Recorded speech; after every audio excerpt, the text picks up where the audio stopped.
Hello বন্ধুরা, আমি দেবস্মিতা আর আমার আরও একটি ব্লগে তোমাদের স্বাগত। তো বহুদিন পর ভাবলাম তোমাদের সাথে একটা ব্লগ শেয়ার করি। তো আজকে আমার মনটা ভীষণ খারাপ, আর মনটা ভীষণ খারাপের সাথেই আমি আজকে বাড়ি থেকে বেরিয়ে পড়েছি।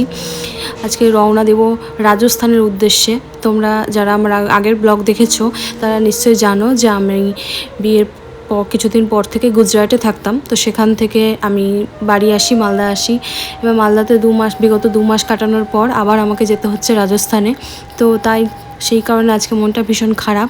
কিন্তু এই দিনগুলো আমার কাছে খারাপ হলেও ভীষণ মেমোরেবল, তাই ভাবি যে সেই মেমোরিগুলো আমি ক্যাপচার করে রাখতে। তাই বেরোনোর সময় মার সাথে একটু ভিডিও ক্লিপ নিয়েছি। ছোট ছোট বাবা ভাইরা আমাকে এগোতে এসেছিলো, তাদেরও ছোট ছোট ক্লিপসগুলো নিয়ে রেখেছি। তো এডিট করা হয়ে উঠছিল না। আজকে ভাবলাম এডিট করে তোমাদের সাথে একটু শেয়ার করি। তো মনটা এখনও এডিট করতে গিয়ে মনটা ভীষণ খারাপ হয়ে যাচ্ছে আমার, যে আর রাজস্থানে আমি অলরেডি চলে এসেছি। আমার আসা অনেক দিন হয়েই গেল। তোমরা আমার আগের ব্লগগুলো তো দেখতে পেয়েছো। গুজরাটের বিভিন্ন জায়গায় আমি ঘুরেছি, আর সুন্দর সুন্দর ব্লগ তোমাদের সাথে শেয়ার করেছি। আশা করছি বা আশা রাখছি যে রাজস্থানে গিয়েও সুন্দর সুন্দর জায়গার ব্লগ আমি তোমাদের সাথে শেয়ার করব। তো এই যে আমাদের ট্রেন ছেড়েও দিল, আর আমি এখন চলে যাচ্ছি রাজস্থান। তো যাই হোক, মনটা ভীষণ খারাপ, কিন্তু কিছু করার নেই, যেতেই হবে। তো এই যে বেরিয়ে পড়েছি, দেখতেই পাচ্ছ। মনটা ভীষণ খারাপ, একদিকে মনটা ভীষণই খারাপ, সবাইকে ছেড়ে এত দূর দূর চলে যেতে হয়। আবার একটা কথা ভেবে খুব ভালো লাগে যে আমি নতুন নতুন জায়গা এক্সপ্লোর করতে পারি, নতুন নতুন অনেক জায়গা ঘুরতে পারি। খুব ভালো লাগে, মজা লাগে যখন আমি ওখানে গিয়ে সুন্দর সুন্দর জায়গাগুলো ঘুরি, তখন বেশ ভালো লাগে, খুব সুন্দর লাগে। আর এই যে অনেকটাই চলে এসেছি, দেখতে পাচ্ছ পাহাড়ের কাছাকাছি প্রায় চলে আসলাম। তো তারপরে অনেকক্ষণ টাইম, একটা দিন একটা রাত কাটানো কমপ্লিট হয়ে গেল।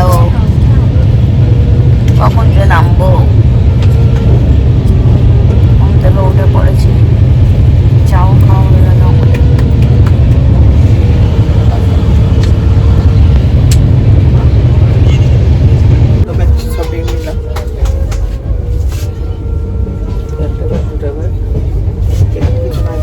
আমাদের এই ট্রেন থেকে নামার সময় হয়ে গেল।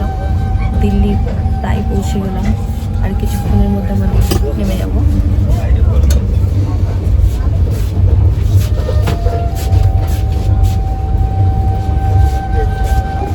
এবার নেমে গেলাম দিল্লি স্টেশনে।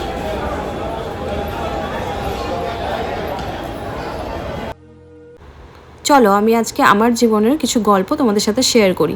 সেটা হচ্ছে, আমার বাবা বা আমার ফ্যামিলির সবাই বা আমি কেউই কোনোদিনও ভাবিনি যে আমাকে বিয়ে করে এতটা দূরে চলে আসতে হবে। আমার বাবা তো সবসময় বলতো, তোর একদম প্রপার মালদাতে বিয়ে দেবো, যাতে সকাল বিকেল তোর সাথে আমার দেখা হয়। তো সেখান থেকে রাজস্থানে চলে আসাটা সত্যি ভীষণ কষ্টকর আমাদের জন্য। বাট বলে না, ঠাকুর যেটা করে, ভগবান যেটা করে সেটা আমাদের ভালোর জন্যই করে। সেটা আমরা প্রথমে না বুঝতে পারলেও একটু লেট হলে সেটা পরে সেটা বুঝতে পারি। তো সত্যিই তাই, এখন আমি বুঝতে পেরেছি, আর আমার ব্যাপারগুলো অ্যাডজাস্টও হয়ে গেছে। এখন বেশ ভালোও লাগে, নতুন নতুন জায়গা আমি এক্সপ্লোর করতে পারি। হ্যাঁ, যখন যাই আসার সময় আবার বেশ কিছু দিনের জন্য খুব কষ্ট হয়, তো তারপর সেই অ্যাডজাস্টটা হয়ে যায়। তো সিচুয়েশান মানুষকে সব কিছু শিখিয়ে দেয়, সেটা আমাকেও শিখিয়ে দেয়। আমরা ওয়েটিং রুমে বসেছি, কতগুলো ট্রেন আসবে, তারপরে উঠবো।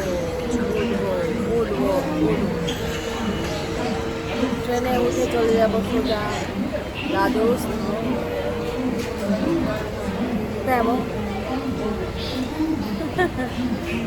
তুমি তো স্ট্যাচু হয়ে গেল,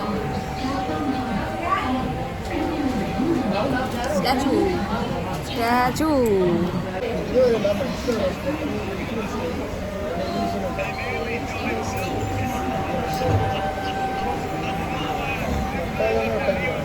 আমি চলে এসেছি, এখন ট্রেন ঢুকে যাবে। দিল্লি থেকে আমরা আবার ট্রেনে উঠে পড়লাম।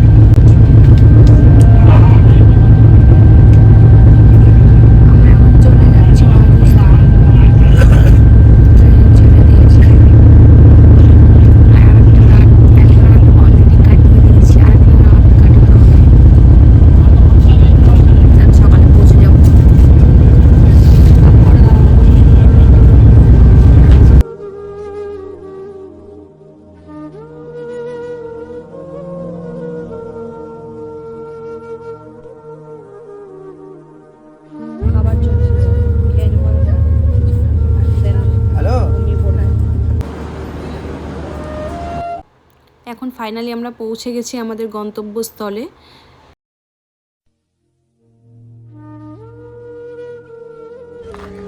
চলে এসেছি স্টেশনে, এবার আমরা ওলা করে চলে যাব একদম ডিরেক্ট রুমে।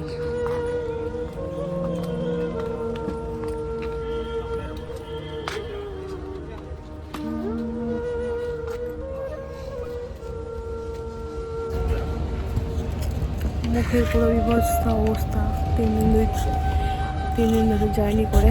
তো চলো এবার ফাইনালি আমরা রুমে যাওয়া যাক।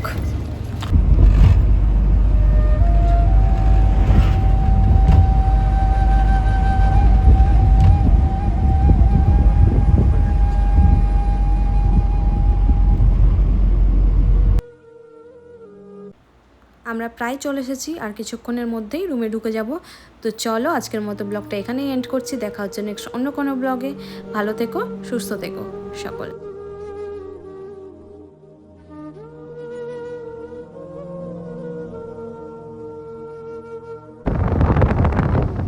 চলে এসেছি আমাদের গন্তব্য। আমাদের মহারানী ঢুকে গেছে তার রাজপ্রাসাদে।